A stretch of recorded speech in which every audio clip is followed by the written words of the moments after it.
Sadakta mpenzi mtazamaji, kwa kuwa nami, karibu tena nizidi kukupasha taarifa ambazo tumekuwa tukipakia katika chumba chetu cha habari, na sasa na kupakulia. Hali mbaya ya barabara katika eneo la Kandui kuelekea Chwele, kaunti ya Bungoma, inaendelea kuwa kikwazo kikubwa kwa shughuli za usafiri, huku madereva na wakazi wakilalamika kukabiliana na mashimo makubwa yaliyojaa maji na tope hasa. Mimi kwa majina naitwa Martin Kasimoto, chairman wa Geostate Kandui. Mimi ni mkazi wa hapa na nimekaa hapo kwa muda. Sana tunashangaa kuhusu hii barabara ambayo imechimbika. Na ni barabara ambayo iko karibu sana na ofisi ya mbunge wetu Magali, na tena iko karibu na ofisi za kaunti. Kwa hivyo ni mahali ambapo wakubwa wetu huwa wanapitia kila mara, na hatuwezi kuona ni kwa nini hawawezi kupata hii barabara. Barabara sasa imejaa maji mpaka bodaboda kama mimi nikipita ninashangaa sana. Tuko na viongozi ama hatuna viongozi? Kwa hivyo ninaomba serikali yetu, kama hii serikali yetu ya kaunti imeshindwa, ninaomba serikali yetu kubwa ya juu ikaweze kututengenezea barabara, kwa sababu tuko tunaumia kama wakazi wa Kandui. Sana ninauza serikali yetu kubwa, ikiwa inajua kwamba hii barabara imeshinda serikali ya kaunti, mbona isiweze kuingilia na kututengenezea barabara ili pia sisi tukaweze kutembea kama watu wengine. Huyu bunge wetu ambaye anaitwa Magali huwa anapitia hapo mahali, na sifa nini hata hawezi kumbuka tu kutengeneza hii barabara. Mimi naona ni kama ameshaingiza ndani mambo ya siasa. Amejua ya kwamba yeye ni mtu ambaye hata anaenda tamu ya mwisho, kwa hivyo kwa sababu hawezi kutengeneza barabara. Lakini mimi namuomba angeweza kutengeneza ili watu waweze kukumbuka zaidi, ili 2027 wakaweza kupigia kura na aweze kupita.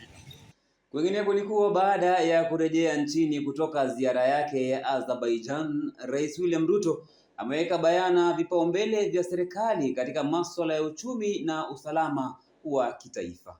Hata hivyo, ametoa wito wa kuimarishwa kwa ufadhili wa pamoja barani Afrika na mageuzi ya mfumo wa kifedha wa kimataifa, akisema mfumo wa sasa hauzingatii mahitaji ya nchi zinazoendelea.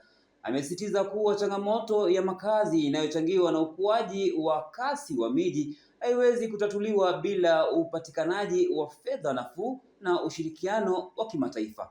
Wakati huo huo, rais ameonya vikali viongozi wanaochochea chuki na mgawanyiko wa kikabila, akisema kuwa serikali haitavumilia siasa za uchochezi zinazohatarisha mshikamano wa kitaifa.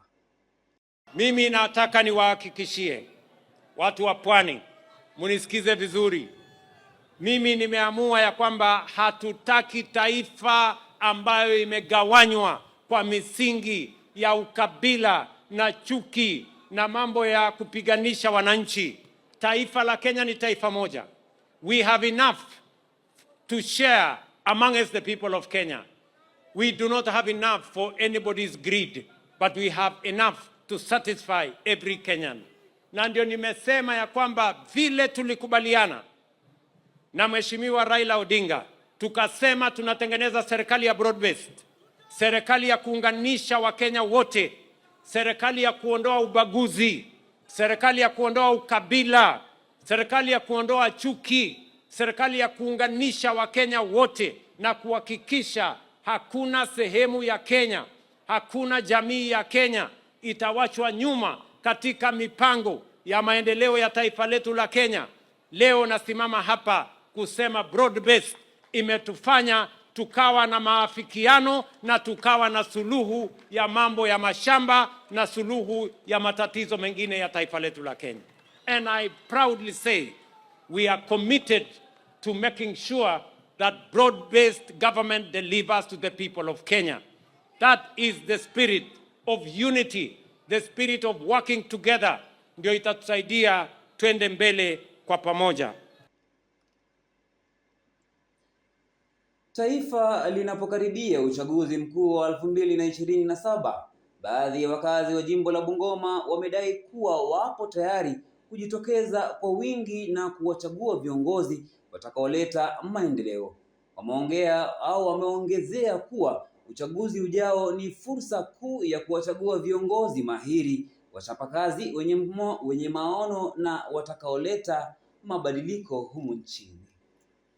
Naitwa Eli Wawire Almoli ambaye ni mkazi wa Bungoma hii, na kusema kweli Bungoma County kama vijana tumekuwa tunapiga kura mara kwa mara, lakini hakuna haja hata ya kupiga kura. Mimi siwezi kumobilize watu waende wapige kura, kwa sababu kila mwaka tunapiga kura, lakini wakati mtu mwenye umepigia kura akifika kule anatetea mahali penye ameoa na wazazi wake na yule mwenye wako mbele kule kwa viti. Hasa wenye tumempigia kura tunabaki tu hivyo. So Kenya hii yani tumechawa na corruption mingi, kama watu wa ground hatusikiki, hatueleweki tunaenda wapi tunatoka wapi, kwa sababu wenye tumepigia kura wameenda kutuza matumbawa zao na baadaye wanakuja wanatupea 50 bob. Sasa 50 bob ukinipea badala ya create job opportunities for ground, utakuwa umenisaidia kweli?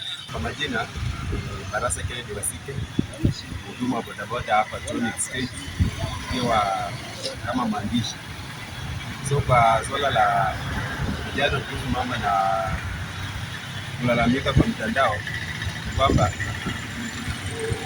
ni hawafanyi baya, lakini sasa inafaa wachukue kadi ya kura ili wanapolalamika hivyo wakati wa uchaguzi ama wakati wa election ikifika, waende kwa ballot ili wachague kiongozi ambao wao wenyewe wanamwamini ama wana uhakika anaweza watekelezea kazi kulingana na vile fikra zao zitawaambia. Lakini isikuwe tu kazi ya kuingia mtandaoni kama kutoa maoni yao kusukuma serikali, ambapo wanalalamika ya kwamba serikali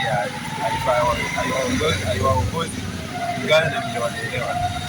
Shukran sana mpenzi mtazamaji kwa kuzidi kuwa nasi toka mwanzo hadi tamati, ambapo natamatisha taarifa hizi rasmi, taarifa ambazo tumezipa kipaumbele kwa ajili yako mtazamaji.